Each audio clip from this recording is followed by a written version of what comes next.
ప్రేక్షకులకు నమస్కారం.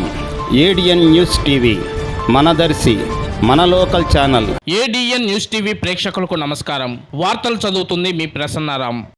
ఒంగోలు నగరంలోని కలెక్టర్ కార్యాలయంలో జిల్లా కలెక్టర్ తమీం అన్సారియా బుధవారం మధ్యాహ్నం మీడియా సమావేశాన్ని నిర్వహించారు. ఈ సందర్భంగా ఆమె మాట్లాడుతూ నవంబర్ 14వ తేదీ నుంచి 20వ తేదీ వరకు బంగారు బాల్యం కింద బంగారు బాలోత్సవాలు నిర్వహించనున్నట్లు ఆమె తెలిపారు. ఇందుకు సంబంధించి వివరాలను మీడియా సమావేశంలో వెల్లడించారు. ప్రకాశం జిల్లాలో బంగారు బాల్యం ప్రోగ్రాం కింద నవంబర్ 14 నుంచి నవంబర్ 20 వరకు బంగారు బాల ఉత్సవాలు అన్న పేరుతో ప్రతిరోజు ఒక థీమ్తో వివిధ యాక్టివిటీస్ ప్లాన్ చేయడం జరుగుతున్నది. రేపు అంటే నవంబర్ 14th రోజున చిల్డ్రన్స్ డే.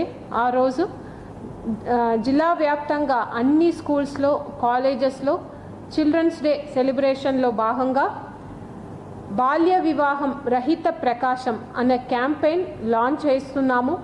దాంట్లో చైల్డ్ మ్యారేజెస్కి అగెన్స్ట్ ప్రతిజ్ఞ కూడా అన్ని స్కూల్స్లో కాలేజెస్లో చేయడం జరుగుతున్నది. అదేవిధంగా నవంబర్ 15th డే 2 మన హక్కులు తెలుసుకుందాం అనే థీమ్తో ప్రతి స్కూల్స్ కాలేజెస్లో డిస్కషన్, దాంట్లో ఎక్కువ school management committee, parents, teachers అందరినీ కూడా ఇన్వాల్వ్ చేసి చైల్డ్ రైట్స్ మీద వారికున్న యాక్ట్స్, చైల్డ్ రిలేటెడ్ యాక్ట్స్ మీద డిస్కషన్ జరుగుతుంది. November 16th